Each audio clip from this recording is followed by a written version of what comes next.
la supraconscience, c'est pas un privilège. C'est pas un privilège d'atteindre l'éveil.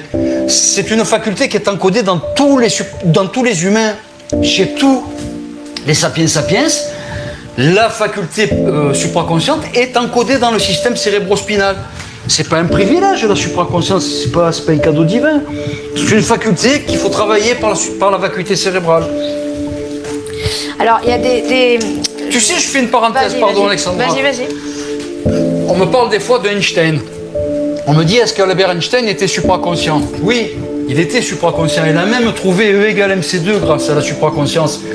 Parce que dans l'un de ses ouvrages, et ça a été repris aussi par d'autres auteurs qui ont cité ce passage, La Luge, ça s'appelle.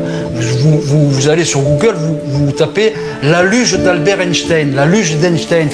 Parce que dans un de ses ouvrages, Albert Einstein, on lui dit, il faisait une conférence, et il y a un grand mathématicien qui lui demande par quelle équation, par quoi il était passé, quelque chose de très complexe.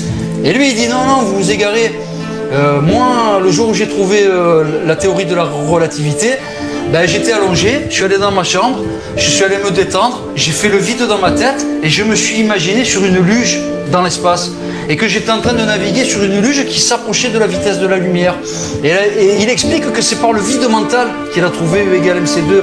C'est pas par la réflexion, c'est pas par le bouillonnement mental, c'est par le vide.